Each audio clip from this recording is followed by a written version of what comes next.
প্রভুর প্রসাদ হয়েছে, প্রসাদ নিয়ে তো আপনারা যাবেন, কেননা আজ যজ্ঞপূর্ণ হলো।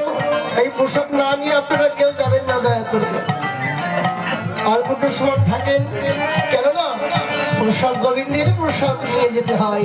পালা সমর্পণ করলে পরে প্রসাদ না নিলে পালা শুনে কোনো লাভ হয় না গো বাবা। আর অল্প তো কষ্ট করতে পারি না, যাই রাধে তাই বল হরি বল, হরি বলে রাধেশ্বর। আর গোবিন্দ চরণ পার তরে কত ভক্ত ছুটে আসলেন, প্রাণ গোবিন্দ চরণ দর্শন করছে। আজ কিঞ্চিত কিঞ্চিত অর্থ দিয়ে গোবিন্দকে আর প্রদান করলে সেই অর্থ প্রাণ গোবিন্দ আর ডাকতে পাওয়াই, হে ভক্তবৃন্দ, যে অর্থ তোমরা আমাকে দিয়েছ, এই অর্থ আমি পরমার্থ করে পারের করে হয়ে জমাতে রাখবো। জয় জয় জয় হলো ভক্ত